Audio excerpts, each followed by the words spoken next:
United States, New York, Queens, November 12, 2001. 6:30 a.m. JFK Airport is on high alert. The atrocity of 9/11 is still fresh in the minds of Americans. And for everyone in the airline industry, security is a major concern.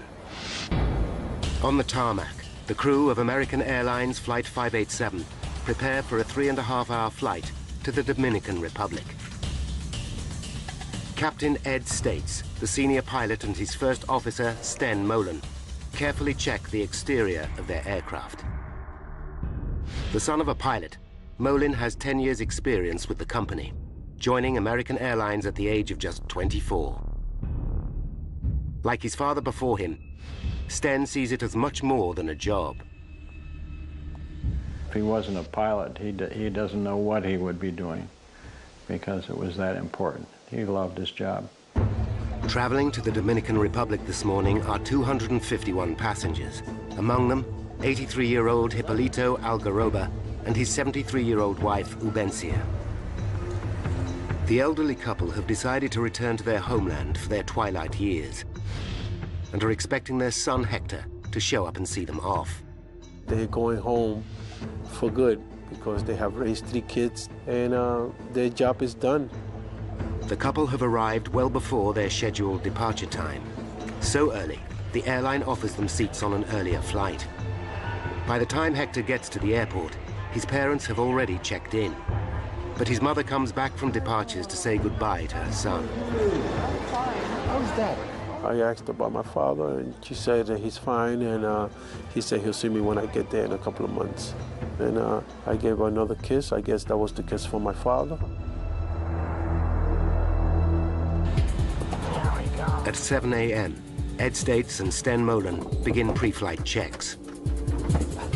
The aeroplane is an Airbus A300-605R, capable of carrying up to 266 people. Built in Europe some 13 years ago, it is one of the oldest in the American Airlines fleet and has racked up over 37,000 hours of flying time.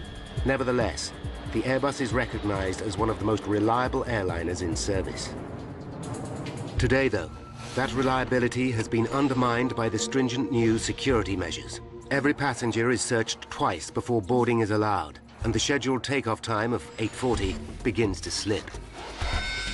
By 9 a.m., all 251 passengers are on board. I'll program the computer. Pre-flight checks are complete. Clear right. Clear left. And Flight 587 begins to taxi to runway 31L. It's a fine day, and Sten Molen, the co-pilot, will fly the plane on the first leg. 9:11 a.m. A Japanese Airlines 747 immediately in front of 587 is cleared for takeoff. The controller gives Molen and States a routine caution.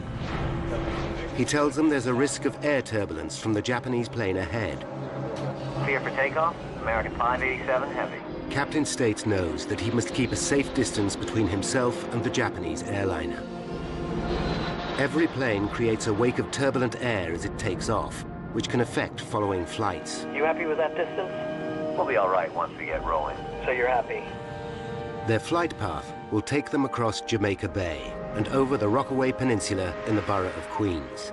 It's a popular residential area, especially with New York's fire and police departments. Today is Veterans Day, a public holiday, but not everyone is having the day off. Okay, I'm off. Police Chief Michael Morley and his wife will be working. His mother-in-law is looking after their 2-year-old baby, Michael Jr. Okay, Mikey. It was just another day. I just had spent about the first week of not doing 12-hour days going down to the World Trade Center. Now, a week later, they started trying to get the police department to get back to normal. Mike Morley's next-door neighbor is Lois Shaw, a financial controller for a lighting company. It was a beautiful day, and I just left and got into my car, and I really didn't think about anything. And I'm just driving to work. Because it's a holiday, her husband Mark is at home. He's taking their 15-year-old son to the doctor. Jason, come on, let's go. If he can get him out of bed. I say, like, what are you doing in bed? And like any other teenager, he gives me that answer. I said, come on, it's time to get up, we gotta go. 9:14, Sten Molen starts the takeoff run.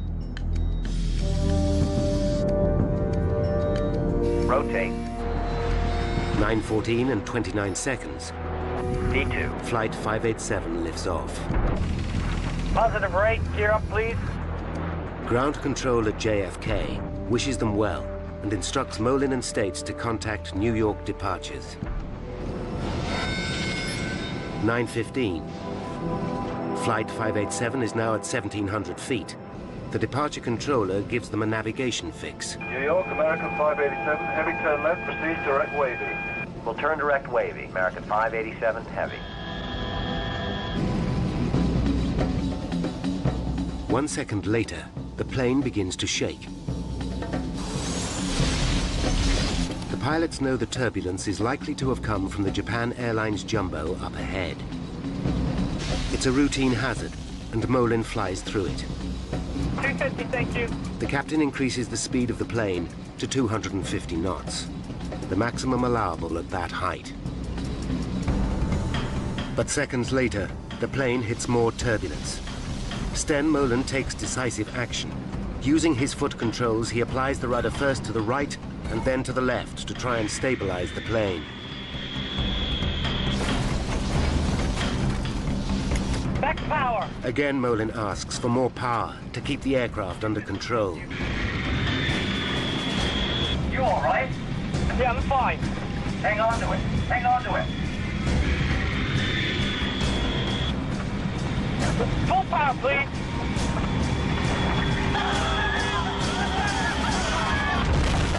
Holy! Less than 2 minutes into their journey, Flight 587 is in deep trouble. The lives of 260 people in the air and many more below are in mortal danger. 89 seconds after takeoff, Flight 587 is in trouble. In the cockpit, co-pilot Sten Molen is fighting the controls. What the hell are we into? I'm stuck in it! Get out of it! Get out of it! Far below, 53-year-old Pete Hayden, Deputy Chief of the New York Fire Department, is taking his first day off since September 11th. His attention is drawn to a plane making an unusual straining noise. It's struggling. I look up. It's lower in the sky than normal. I'm watching it, and the plane suddenly begins to break apart. Holy!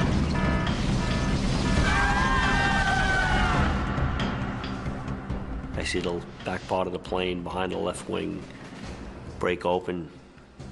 Smoke and flames come out. As the plane spins out of control, the engines shear off.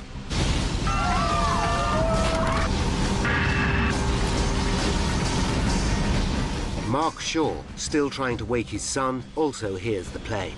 And I think that it sounds just like the Concorde. Come on, Jason. You know you have a doctor's appointment today. Come on, get up. The house starts to shake.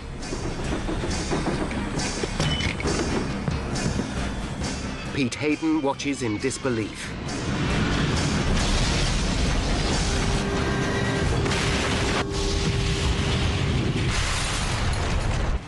At 9:16 and 15 seconds, Flight 587 slams into the ground.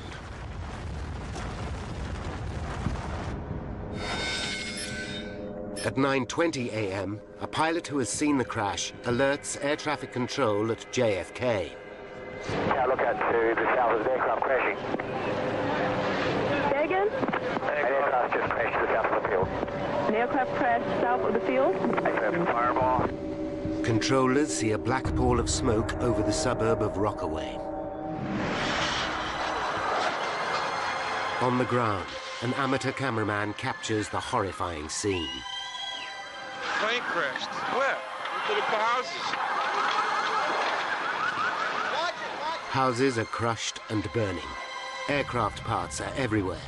The whole neighborhood seems to be under attack. One of the first at the scene is Deputy Fire Chief Pete Hayden.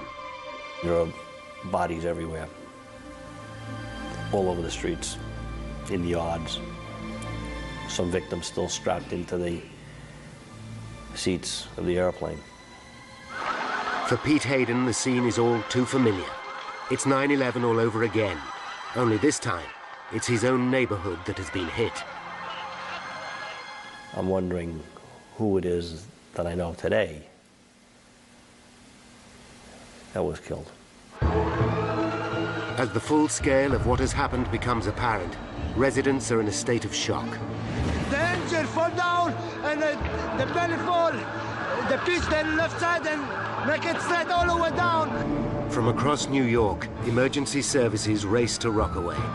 Among them, Inspector Michael Morley, who's horrified to hear the plane has crashed close to his own home. His first thought is for his son and his mother-in-law. I know my son is at home. I know my mother-in-law's in the house. So I'm panicking like every other father. You know, I'm thinking, oh my God, what if my kid's killed? What if, I don't know what's going on with my family. Michael Morley's next-door neighbor, Lois Shaw, is traveling to work when she gets a terrifying call from her husband, Mark. What's gone, the house? He's screaming hysterically, the house is burning down. So I just totally freak out, and I'm trying to scream, where's Jason, what's happening? But we get disconnected at this moment. Horrified, Lois heads home. News of the disaster spreads across the city. Roger, I'll have to cut you off. We are just learning from Associated Press that there has been a plane crash in Queens. Hector Algaroba is having breakfast in a diner, having left his parents at the airport. The word that we have is that it is an American Airlines jet. He's not certain which flight his parents caught, but his blood runs cold. Hundreds of firefighters from across the city are now fighting the blaze. Mayor Giuliani arrives to see the damage for himself. We'll do everything we can to help these people, everything. And the president is on top of it. They're alert. They're watching everything else all over the country, so I think people should remain absolutely calm. But New Yorkers believe they are being attacked again. The city is in meltdown. The Empire State Building is evacuated. The United Nations is in partial lockdown. Airports are closed, and all civil aircraft are grounded. Armed F-15 Eagles scramble, and other jets are on strip alert around the country. Tunnels and bridges are closed. The city is gridlocked. Americans fear their worst nightmare is unfolding once more. The plane has crushed 4 houses on the intersection of Newport Avenue and Beach 131st Street.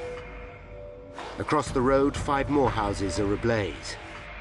One of these belongs to Police Inspector Michael Morley. When he arrives at the scene, he is horrified. There is no sign of either his baby son or his mother-in-law. On his doorstep, 2 of his own officers are waiting for him. Anybody left inside? My mother-in-law was babysitting Mikey. Because I said, my son's in the house. And they said, we looked, there's nobody in there. They thought that maybe I was in there sleeping also. So I said, well, did you look good? And they said, yes. As rescue vehicles race to the scene, roads into Rockaway are gridlocked. Lois Shaw battles desperately to get back to her family and home. I had no idea what I was going to find or what had happened, but I was thinking that I just have to get to my house. I have to get to my house. Michael Morley is in a desperate situation. His own loved ones are lost in the heart of the raging inferno, yet he's also the officer in charge of the scene. I'm just a regular guy, and all of a sudden you're the highest-ranking police officer on the scene of a major catastrophe like this. I knew in a little while the whole police department's going to start responding and everybody's going to come and be helping out. But for right now, I'm in charge. What do you do? Desperate to find her son, Lois Shaw abandons her car. She runs towards her burning house until she comes to a police cordon. That's my house. I've got to get in there. I've got to... 4 policemen, I remember, holding me back, and I was screaming, let me go. My son is in the house. Let me go. No, my son is in there. My son is in there, too. Please let me through. Michael Morley still has no idea what has happened to his own family. When senior police chiefs arrive, they hear his baby son and mother-in-law are missing. And one of the chiefs says, hey, Mike, what are you still doing here? I said, I'm just trying to help out, boss. And he says, get out of here, go find your family. I said, all right. More and more people, desperate for information, arrive at the scene of the tragedy. Among them, Hector Algaroba. He believes his parents were on the plane, but he's praying for a miracle. The hope was somehow all the smoke and all the fire that I'm seeing is from some sort of impact of the plane trying to land. And there has been a lot of people that survive. I'm trying to cling to whatever hope, because the last thing a human being loses in life is hope. In the middle of the carnage, Lois Shaw is still looking for her family. I'm running to see if Jason is alive, and I feel unreal. All I see ahead of me is smoke. I can't see anything. Michael Morley races frantically from house to house, desperately hoping his loved ones will be sheltering with a neighbor. Eleanor! Anybody who's a parent, you lose your kid in a Kmart or a Walmart or something like that, and you just get that panic and your stomach goes into knots and you start sweating, you're getting nervous, and you don't want to think the worst, but you can't think of it, and then just magnify that by, 100 times because a plane crash just was right on your house. Jason, answer me, Mark! Then, Lois Shaw hears the shout she's longing for. And I looked, and that's when I saw Jason and Mark. Lois! Lois, we're over here! Once I saw him alive, at that moment, that was all that I really cared about. Nothing else really mattered. Oh my God, are you okay? Oh, Jason! Jason and his father are alive and well. They got out of the house with seconds to spare. Oh my God, thank God! Oh, thank God, you're okay. Give her a big hug. She was hysterical crying. That's when and then she was like, "What? Are you okay? Are you okay?" I was like, I didn't really have any emotions. It was just good to be together. A block away, Michael Morley is still frantically searching when a neighbor calls him over. Hey, Mike, get over here! God, they're right there! They're right there! I saw him. It was a fantastic feeling because 2 seconds earlier, I'm starting to panic, thinking maybe they really were dead, and you turn around and there they were. My son was crying when he saw me, and you get worked up when your son's crying, and my eyes started getting wet. So I just held him for about 5 minutes. But for each moment of joy, there are 100 of despair. Stan Molin, father of the co-pilot, gets a phone call with devastating news. Until that call came in, you can sort of, hope that it was a different airplane. But that was the oh no, this can't be moment.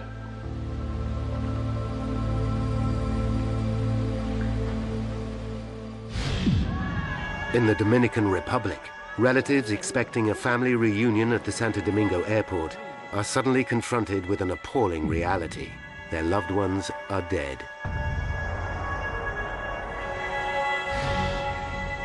Hector cannot leave until he knows what has happened to his parents. He waits, hoping desperately. With the fire under control, the body count and identification of victims is underway. Mayor Giuliani holds a press conference. We have so far recovered 132 bodies.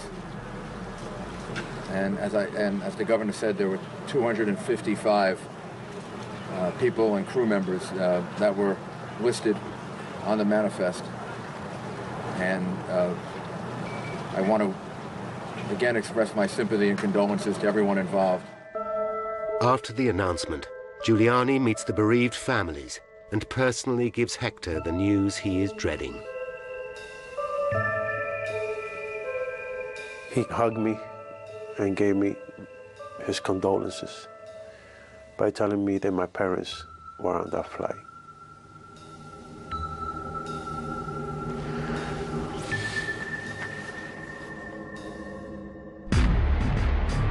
It's just 2 months and 1 day since 9/11. The parallels with America's worst terrorist outrage are striking. America looks to the White House for answers. At 12 p.m., White House Press Secretary Ari Fleischer makes a statement. First, information is always subject to change. We have not ruled anything in, not ruled anything out. Then President Bush interrupts a meeting with Nelson Mandela to make a statement. We sent our FEMA teams over. The FBI is over there. And this investigation is being led by the National Transportation Safety Board to make sure that the facts are fully known to the American people. How did Flight 587 end in catastrophe? Why did one of the most reliable aircraft in service break up in midair and come crashing down on a residential suburb?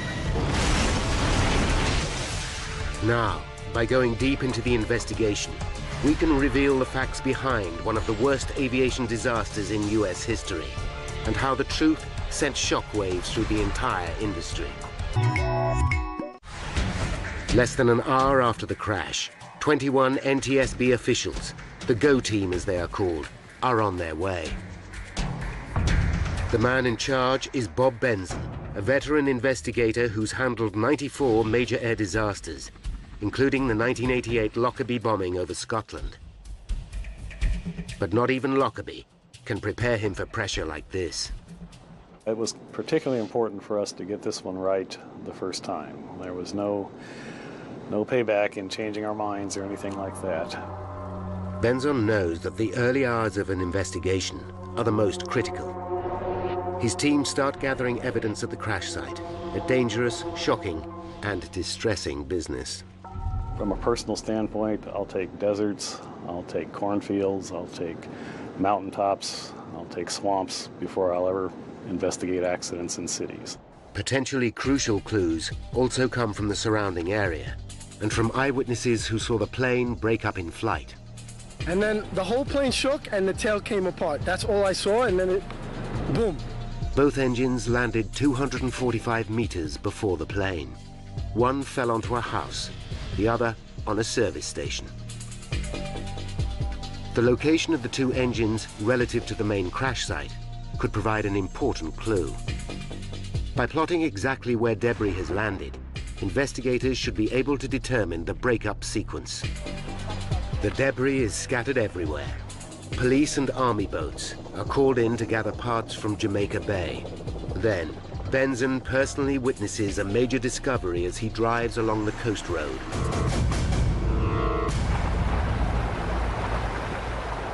A crane is lifting the tail fin from the water. That really got our attention. The tail fin is an essential component of the aircraft. Without it, an airliner simply cannot fly. The fin was found floating in the water 1.2 kilometers behind the main crash site. For the investigators, this is clear evidence that it must have been one of the first parts to break away. It could be at the very heart of the accident. But what could have caused such a catastrophic failure? For a tail to simply fall off a plane is virtually unprecedented. Of the hundreds of eyewitnesses who saw the crash, there is no doubt. This was a bomb. And I saw an explosion in the sky, and I saw the plane. It looked like one of its wings fell off. Just aiming for the ground, and I felt an impact, and then I saw smoke. And my neighbor was yelling, "Take cover," and I really thought, this is it, they've started bombing now. Even for a trained investigator, it's difficult not to jump to conclusions. We're not supposed to speculate at early stages of any investigation. It was very hard not to in this particular case. Hang on to it. Hang on to it. Hey, Mike, get over here. Got it. Right in there. Right in there. After the crash of an airliner into the New York borough of Queens, FBI forensic experts are searching for evidence of a bomb. They are also hoping to find two other key pieces of evidence: the plane's black boxes. The cockpit voice recorder should have recorded everything that was said by the pilots. The flight data recorder could tell them exactly how the plane performed throughout the flight. Each of the black boxes might unlock the mystery of the crash, but lead investigator Bob Benson knows finding either of them is likely to take days. Even then, they could be badly damaged. But just hours into the search comes an amazing stroke of luck. Marion Blakey, spokeswoman for the NTSB, makes an announcement. We have recovered the cockpit voice recorder. By now, there is a frenzy of speculation over the incident. Terrorism is foremost in people's minds. But for Benson and the NTSB, the lack of any corroborating evidence to support the theory is troubling. There is no sign of suspicious activity at the airport, and no group has stepped forward to claim responsibility for the crash. They take a calculated risk and announce that even at this early stage, they believe this was not a deliberate act. It is the case that the National Transportation Safety Board is the lead agency because all information we have currently is that this is an accident. The plan backfires. Suspicious New Yorkers start to wonder if this is a cover-up. The NTSB takes steps to reassure the public.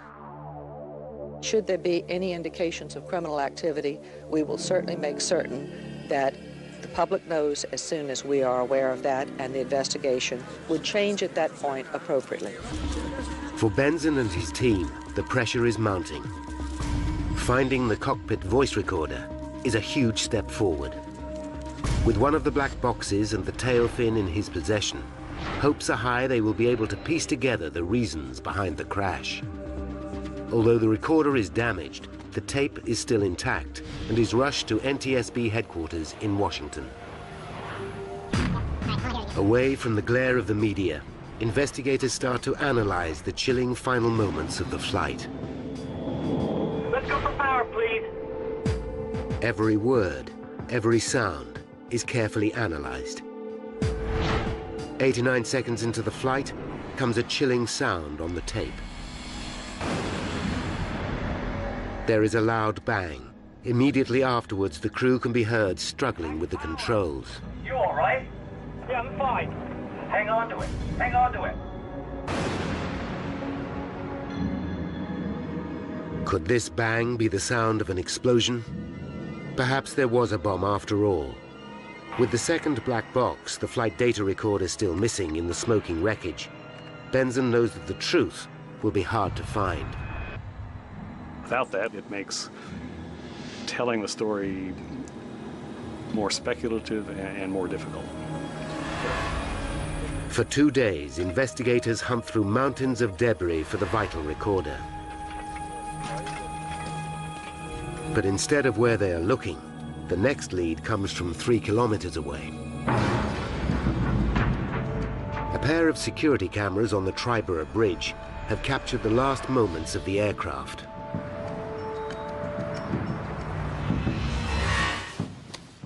These tapes could hold the key to the disaster. In the grainy footage, the Airbus can just be seen as a black dot. On one camera, the dot disappears behind a building. Then the second camera picks it up. It shows what could be a crucial moment. A faint white streak just visible, trailing behind the aircraft. Is this the explosion seen by so many eyewitnesses? Is this the cause of the sound, after which the pilot lost control? This could be hard evidence to prove that there was a bomb, after all. The only way to find out is to compare the time. If the white streak happened at the same time as the bang captured by the voice recorder, the two are likely to be the same event. Investigators visit the site of the toll booth cameras. Using buildings as reference points, they work out exactly where and when the streak occurred.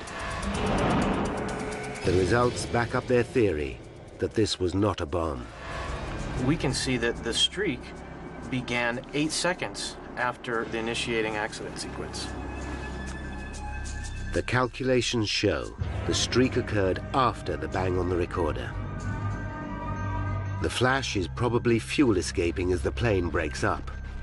This can't be the start of the accident, although it could be the reason so many people thought they saw an explosion.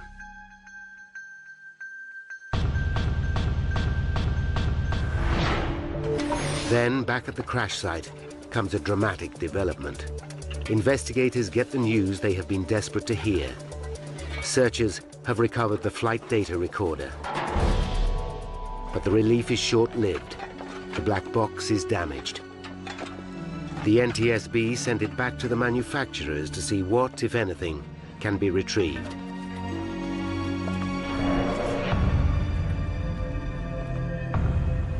Now, the tail fin that was found floating in Jamaica Bay is starting to yield vital clues.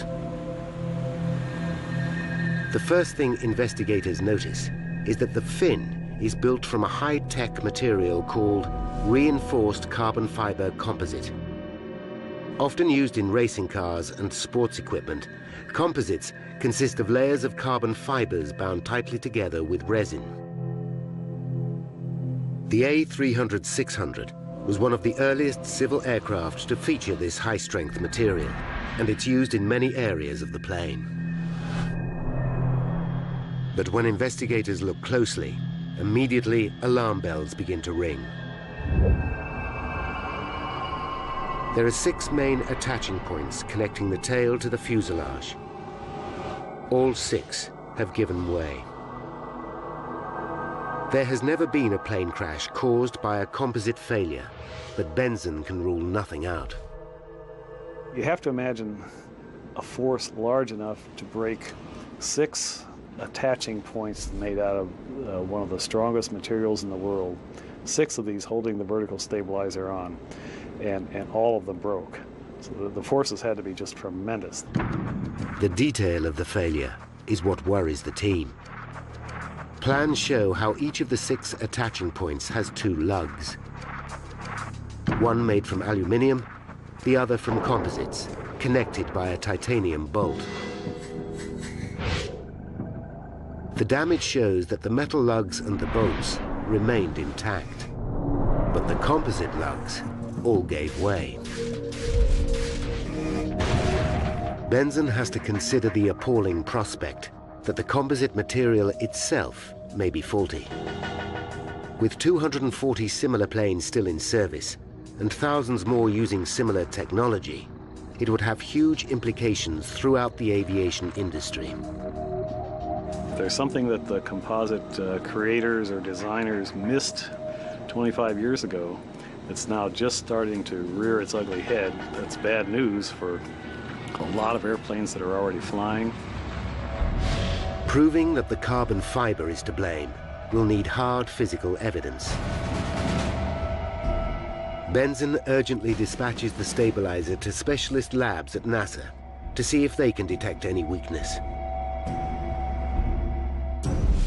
Using scanning electron microscopes, experts check over 3,000 square centimeters of surface, magnifying the material by up to 5,000 times as they search for any imperfection.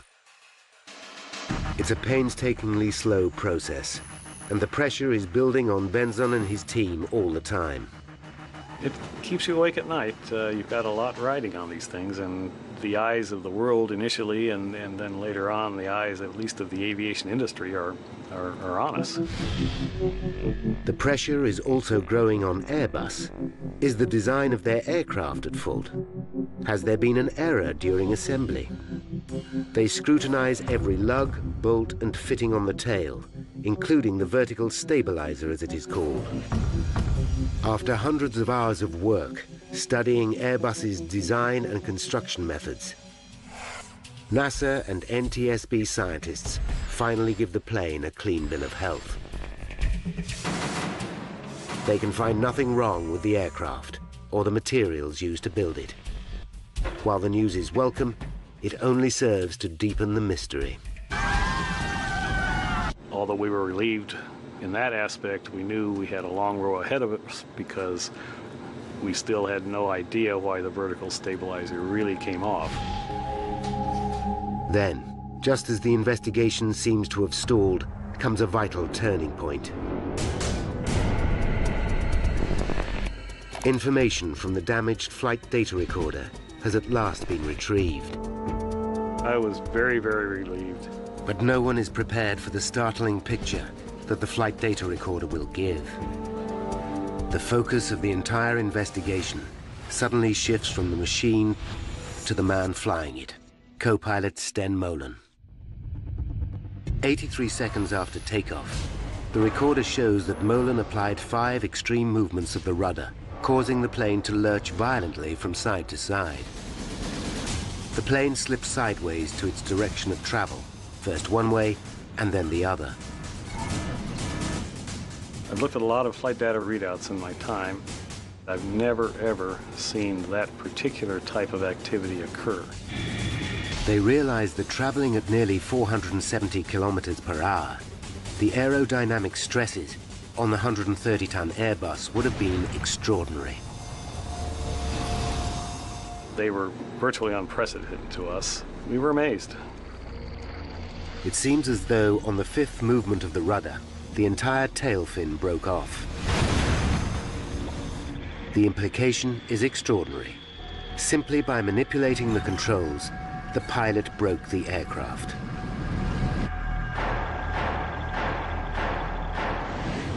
The NTSB is so concerned, they take immediate action.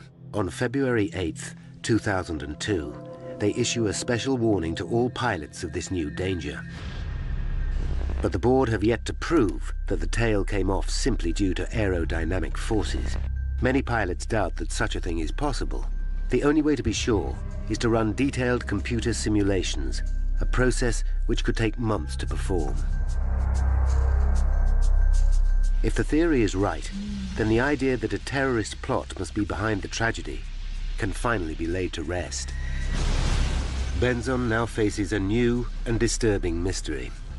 Why did the pilot act in this way?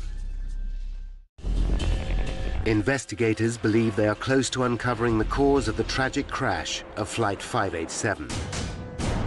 The flight data recorder shows that the co-pilot, Sten Molen, applied 5 rapid inputs to the aircraft's rudder pedals, which could have overstressed the tail fin, causing it to break off completely. Now the question is, why would he do such a thing? They listen again to the cockpit voice recorder. We're supposed to be 5 miles by the time we're airborne. One possible theory is wake turbulence. Wake turbulence is all too familiar to accident investigators.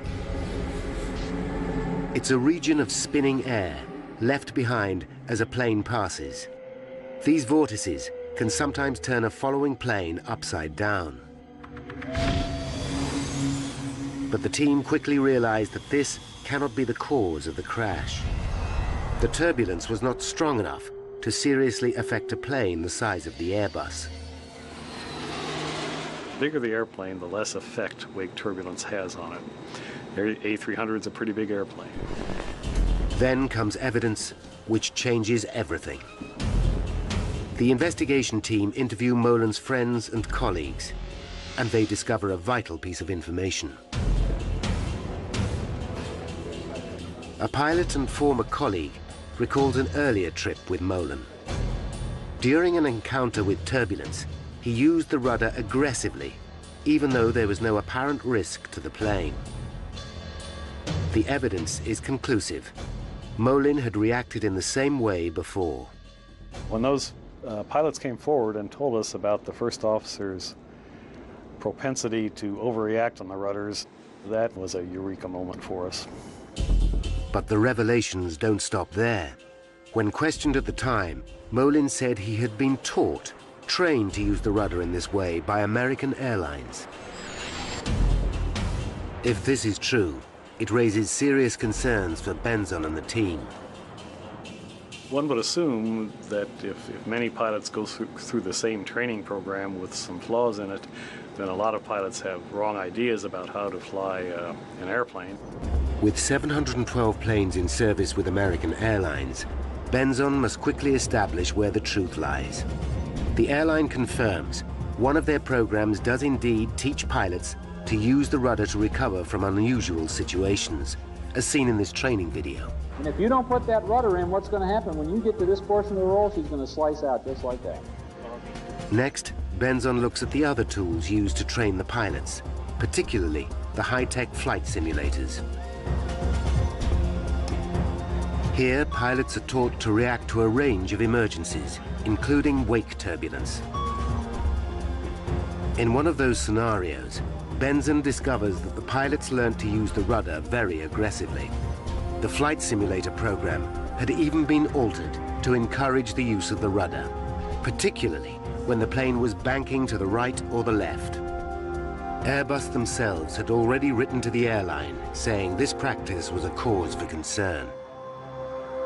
The classroom work told pilots that it was permissible to use the rudder to escape from unusual attitude situations, and perhaps more importantly in the simulator, they were taught to use the rudder very, very aggressively to recover from unusual attitudes. The finding causes controversy. At a public hearing, American Airlines claimed that Airbus had not explained there were limits to the use of the rudder. I didn't know you couldn't do that. You couldn't do what? Be aggressive with the controls.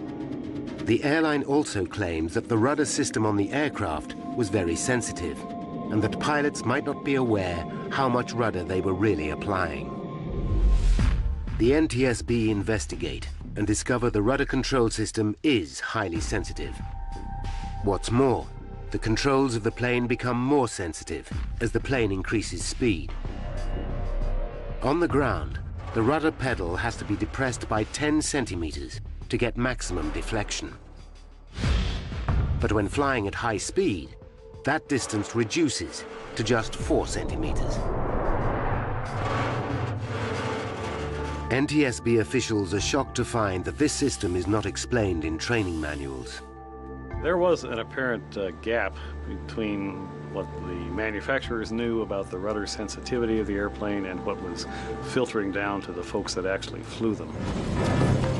Then finally come the results from the analysis of Molin's 5 rudder inputs.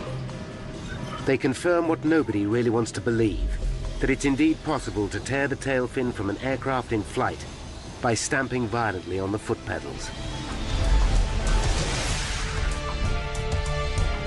Now Benson and the team can see exactly what happened to Flight 587. Step by step, they have pieced together the key events that led to the tragedy. 5 minutes to disaster. Flight 587 awaits clearance for takeoff. Taxi in position and hold. As a Japanese 747 airliner takes off. 30 seconds later, Flight 587 is given a warning of wake turbulence. So the land wind 260 at 1/4 portion of turbulence. 2 minutes to disaster, Flight 587 takes off. Positive rate, gear up please.